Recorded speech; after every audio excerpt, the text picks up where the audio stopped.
Welcome to this week's edition of Mountain Outhouse News. I'm your host, Jam Jam. This is the crazy shit to happen in running this week. This week's stories include, has the Mocko show gone too far? Ultra Trail World Tour lays out some spicy DNF tweets, and FloTrack debuts the Forties on 40 challenge. Iron Mike Wardian was back at it again this past weekend with another record and another celebratory Fortnite dance. This time, he was seen flossing with his kids after setting a new fastest known time, or FKT, on the Washington and Old Dominion Railroad Trail, or W&OD Trail for short.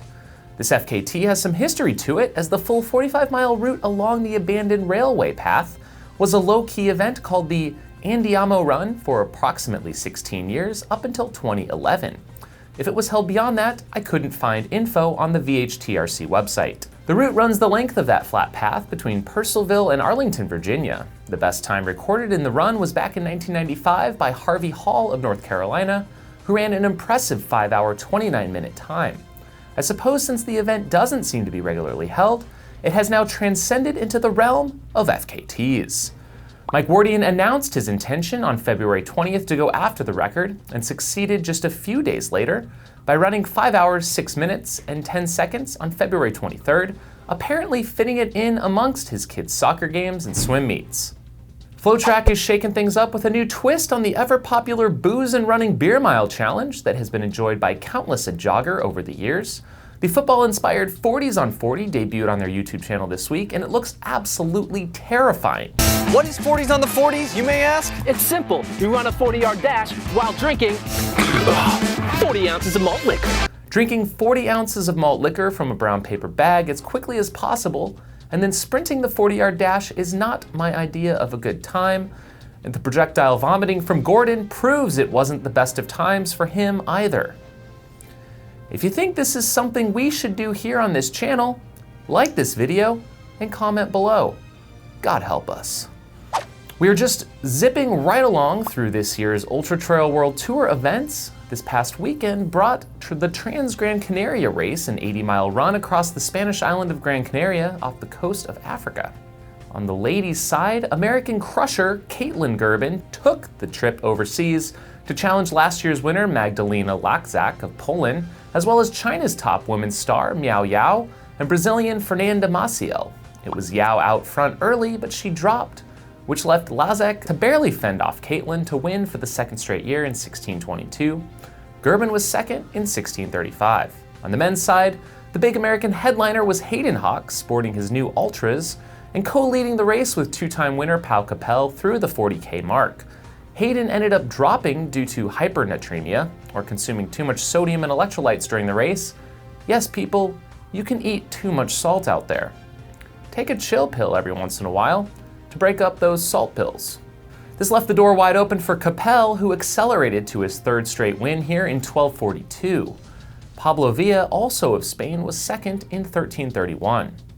Some other big names, including Timothy Olsen and Min Qi of China, were also drops. What gained some attention during the race was not just the top runners, but UTWT's own tweets describing some of these elite drops. Take this one announcing Miao Yao's DNF. Miao Yao had to give up, and Magdalena Lachzak is still leading the women's race. But she has Caitlin Gerben and Fernand Maciel together not so far behind her. And they won't give up. Let's fight for the victory. Hashtag become a finisher. Damn. And later, describing Hayden's withdrawal, Hayden Hawks decides to quit.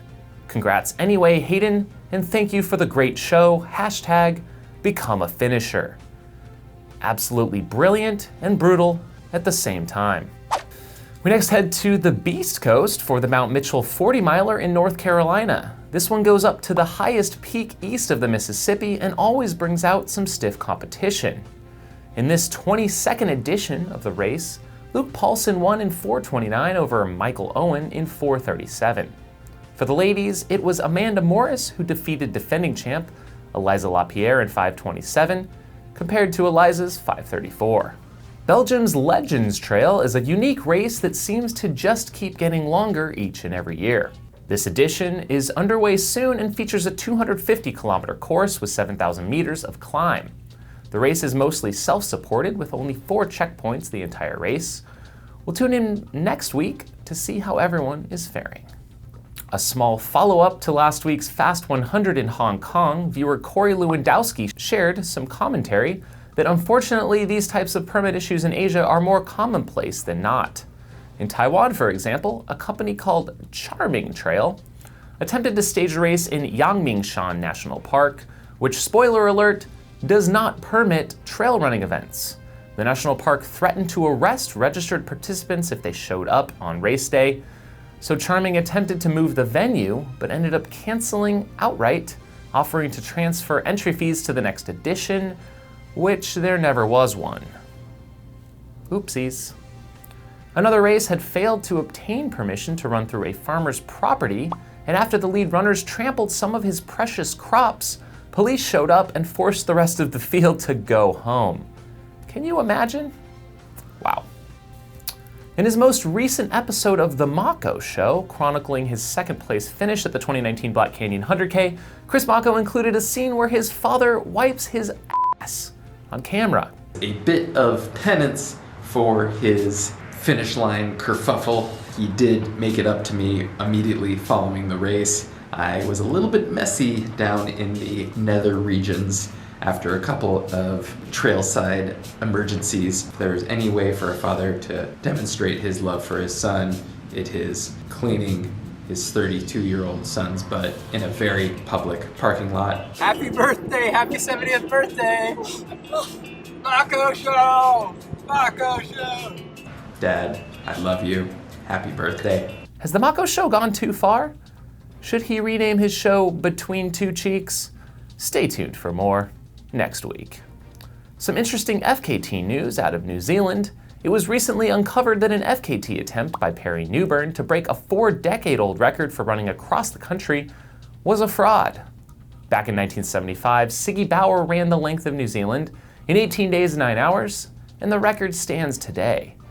Perry this past year supposedly beat that historic mark by just 19 minutes, but later admitted to taking a couple of small car rides across narrow bridges that he claimed were just too dangerous to run across with all the traffic. Go on. Well, with some further info from his crew revealed later, he was driven over 350 kilometers of the 2,100 kilometer route. That's a lot of crowded bridges, pal. So, although that run was a bust, keep an eye on Curly Jacobs, who will be making his own attempt on the record starting April 29th. Our final story this week is a tribute to ultra pioneer Ron Bentley, who passed away at age 88 this week. Back in 1973, he set a world record at the 24-hour running distance, 161 miles, 545 yards, setting a new standard, being the first to break the 160-mile barrier. He ran some fast 100-mile times too, including a 12:37 back in 1971. Cheers, Ron. Now, you ran 161 miles and 500 odd yards in 24 hours. That's like running from Birmingham to Brighton. That's right, yeah. Can you give me some idea of your daily training schedule? At the moment, Yeah. about 24 miles a day. And how do you do that? I run 5 or 6 miles to work, train lunch times, attack on the Pollock's ground, just not far from here. Then I run back home at night at 14 or 15 miles. Just according what schedule we're on that day. Now, what are the problems about running that kind of distance? Is it your feet? Well, it's the pressure on the mind more than anything else. I knew that my body could do it if my mind could last it. The pressure of trying to get the record. What keeps you going? Well, the record actually, but the other runners in the race helped me along a lot. In fact, you put the record up by 2 miles, I think, didn't you? Yes. We did have a viewer point out that we failed to include any outhouses from this last week. Let's check out some viewer submissions, including this amazing one from Patty O'Leary. Oh, bit blustery in this toilet. And with that, thanks for tuning into episode 134 of Outhouse News. Thanks for checking out the show, and we'll see you next time. If you have crazy stories to share or a question or feedback for the show, please leave a comment below. If you'd like to directly support the show financially, consider becoming a Patreon supporter of the channel, or pick up this custom pair of Jam Jam sunglasses. Link below. Have a good week.